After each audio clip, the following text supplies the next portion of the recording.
Somebody said, why didn't we let Bristol City win? Sacrificing form for fitness.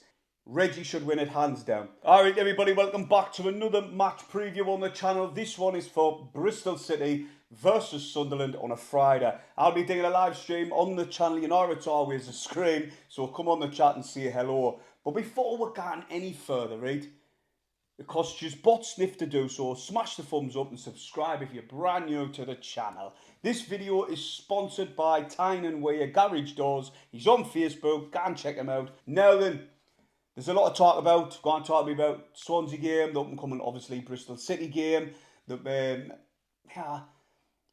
momentum that seems to be lacking in the Sunderland team as well. We'll touch on it all, but we'll get the good news out the way with first. Reggie's been nominated for Manager of the Season, and I'm going to give you my honest, non-biased view on this one. Reggie should win it hands down. Now, I'll give you a few reasons being, but we'll talk about Leeds and Sheffield United first. Leeds have spent £800 million on their team, and they haven't necessarily walked away with this league. They've got a manager who is vastly experienced in this league at getting teams into the Premier League as well. Now you've got to look at Chris Wilder as well. He's got experiences getting teams up into the Premier League. He's spent an arm and a leg. Tom Cannon, obviously not firing on all cylinders as well.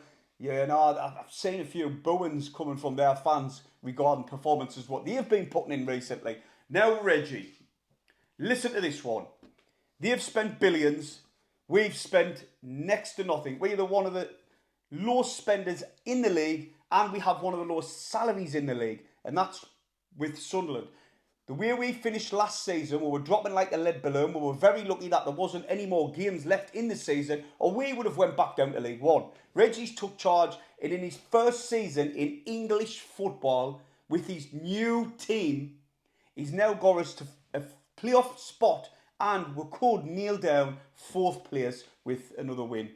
How outstanding is that? Oh, sorry, I forgot to mention, this is with one of the youngest, I think we are the youngest team in the league as well. There you go, and it just goes to show what wonders Reggie's done. And the season's not done yet. We could, touch wood, get up in the Premier League. Also, some more good news. Job and Rig have been nominated for Young Player of the Year award as well. Now for me, Sunderland is seemingly sleepwalking their way into the playoff. It's not good for team morale. It's not good for team chemistry. You've seen the performance they put in against Swansea. They look half-assed. They really did look like they were just given 60-70% at best. And we didn't want that going into the playoffs. We want a winning mentality. Winning breeds winning. So if we are going out there and we're putting in our best performances, then going into the playoffs, teams are going to be looking at us thinking, well, Sunderland, I didn't really want to be getting Sunderland. But at the minute, teams are looking at Sunderland and think, I wouldn't mind them in the playoffs the way they're performing. We're down in 12th for form now in the league.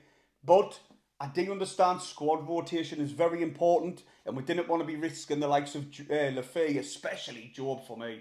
Oh my God, we do not want him to be injured, because we have looked lost when he's not in the midfield. We really do. So I do understand that, but now there's a fine line where you're sacrificing form for fitness. Now I just hope going into these playoffs that doesn't come back to bite us in the arse. But Reggie's never give us any reason to doubt him, and I'm fully behind him, and I think he knows best. We did it simple as that. Obviously, he wants us to get us into the Premier League, and that's the main goal. So if he thinks it's wise to not risk certain players, and it looks like Lafay will be on the bench again, but obviously he was previous, and he said himself, although he may be ready for a start, he's not going to risk him, and he's going to start him from the bench against Bristol City. And here's one for you. I've seen this on Twitter, right? Somebody said, why didn't we let Bristol City win? Now, obviously, nothing other than 3 points is acceptable for me. But here is out. Bristol City are 1 point above Coventry. Coventry are on 63, Bristol City are on 64. Then it comes back to West Brom on 60 and Middlesbrough on 60. If we let Bristol City win a game of football on Friday, then that widens the gap to Coventry. Reason I'm saying that is obviously you all know our history against Coventry is diabolical as well. So I'm not too keen on playing them in the playoffs. But you never know, we could still make them at Wembley. But regardless, it's not my opinion. I didn't agree with that one. But for me, we've got to go out there and win this game. Still haven't cemented fourth. So for me, no, we have to beat Bristol City. Aye, but the last game against Swansea, you know, for me personally, it was an end of the season game. When I was watching, it just looked like that. It had that feel. They were just going through the motions. They were just singing the clock out. And you know, they weren't putting in that 100% effort like we know they can. But it's not just Swansea game they've done that. This has been for kind of few games now. But the Swansea game in any way, I was always worried about Swansea. They had nothing to play for. They're now currently third informed team in the league. And I just thought, you know, they're not playing with any pressure. So it could always be dangerous coming up against them. And I was proven right. They came with that more intensity, more willingness to win this game, and more energy, basically. And they wanted it more than what we did. So it was always going to be a tough game coming up against them. But for me, it's been a long time since we've seen Sunderland play with that, you know, high intensity and press from the front and, you know, just chasing every single ball. It's not just Swansea. Just look at the Norwich game. We were deplorable for 67 minutes. It was absolute shock and watch. And that's the thing, when you're changing so many players, you know, it does have an effect on the team chemistry, and that's what we're witnessing at the minute, game in, game out. He's resting players with one eye on the playoffs, which is, you know, you've got to do, you have to. But it does then have an effect on the team, and that's what we're witnessing at the minute because we were shocking then. But the games against West Brom dominated the ball, had numerous chances, and we nicked it, but we were good defensively, so they, you know, they couldn't score for love nor money. Them they were shocking in front of goal. But you can go back game after game where we haven't looked at our best like we did in the start of the season. I think the last game where we played unreal was Leeds. I remember Berra as well. So we need to start getting, for me, back to our best. And we need to start looking. Now he's got one eye on the playoffs. Start thinking about bringing players in, not just yet, like the last couple of games, bringing players in who's going to be in your starting 11, one eye on it. And I'll get into my starting 11 after Bristol City, which takes us nicely on to Bristol City. Now then, Bristol City, you know what, Liam Manning's done an absolute outstanding job. He's only 39-year-old. He took over in November 2023, and he's got Bristol City on 63 points, 5th in the Championship. Unbelievable season they're having. Now, according to Don Goodman, take this as a pinch of salt, although I might agree, he might be headhunted. People from like bigger clubs further up the league, or even maybe low teams in the Premier League will be looking at him. That's how much of an outstanding job he's done. But, you know, take it at a pinch of salt. It's Don Goodman. Do you know what, Bristol City, I'm worried about this one. I think they're coming into this game. They haven't cemented the place in the playoffs just as yet.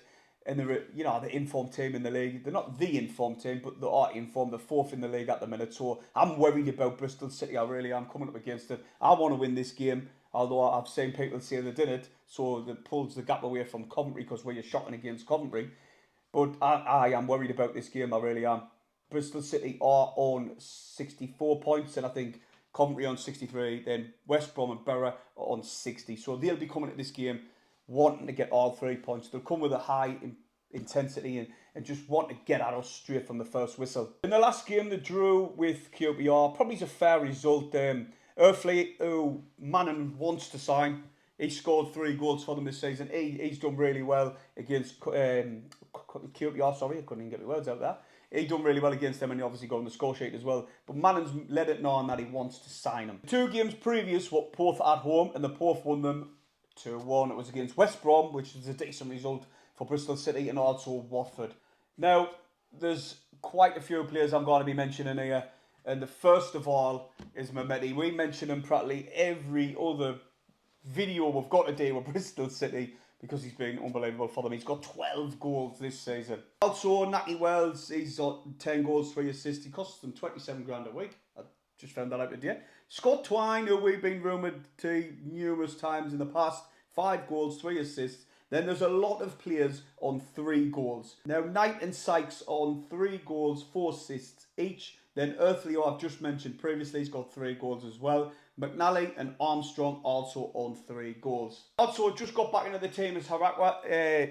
He's got 2 goals, 2 assists. But I remember when we came up against him and he was always a threat, always full of energy, getting around the pitch. So we've got to keep an eye on him as well. But I still think this game is going to be very hard. I don't think it's going to be a walk in the park at all. Now, what's Reggie going to do? What lineup is he going to do? For me personally, obviously minus Lafay, who's not going to be getting, he's going to be starting off the bench. I think it's now time to start looking at your first team. You need to bring that chemistry amongst them going into the playoffs. Who's going to be in your starting 11? You also need to bring, that free-flowing football, what we used to see in previously in the season. So this is my lineup. This is who I'll go with. So my lineup is this, right? I'm going to go Wilson, Isidore up top. I want to see him, get a goal. He's due on. Then we've got Roberts out on the wing. I think the past couple of games, people have realised what he does bring to the team, how he drives us forward, and he does create things. Although his goal contributions could be better, I still think Roberts is a good player, unbelievable. Then on the other side, this might surprise some, I think we should start Mienda. We've got to try and figure out the way to get Mienda and Wilson in the same team together. And Wilson or either Mienda can play out on the left-hand side. Remember, when Wilson was in Russia, he played out on the left numerous times. So that would be that for me. And now, in the middle of the park, I would have Job and obviously Dan Neil. And this is a hard one because I know he's going to wrestle a fee. Me personally, I would start a fee, 100%.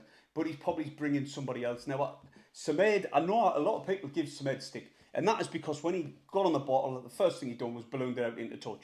But I thought he had a lot of energy when he came on the pitch. He was using his physicality. He was trying to drive forward. I thought he'd done all right, I'm not going to lie. But then at the back, I would have Hume, Brown, and the two centre-half pair, and obviously Luke O'Nien and Mepham and Patterson in goal. Now, the defence, right, this is mad, we've got Huggins, Ballard, Serkin, all to come back for the playoffs. Now, will they be fully fit, ready to go in the playoffs? I didn't know. But for me, that's the way I would have it. And also, there's a few others who's going to be due back as well, which is always positive looking at it going into these plays. But now we really need to start looking at it. I have one eye on the playoffs and have a little bit rotation, but also have one eye on it. Now we need to start getting our first team ready, build up the understanding between players on the pitch, and let's get in there with good form. Now, maybe a couple of games at the end of the season, there's only a few left to go to start with. So when is he going to flick the switch and decide, right now, everybody needs to get fully up to scratch? Let us know in the comment sections your thoughts on the up-and-coming Bristol City game and everything that we've touched upon. And do you think Reggie should get manager of the season? Hit the thumbs up, subscribe if you're new, and I'll see you in the next video.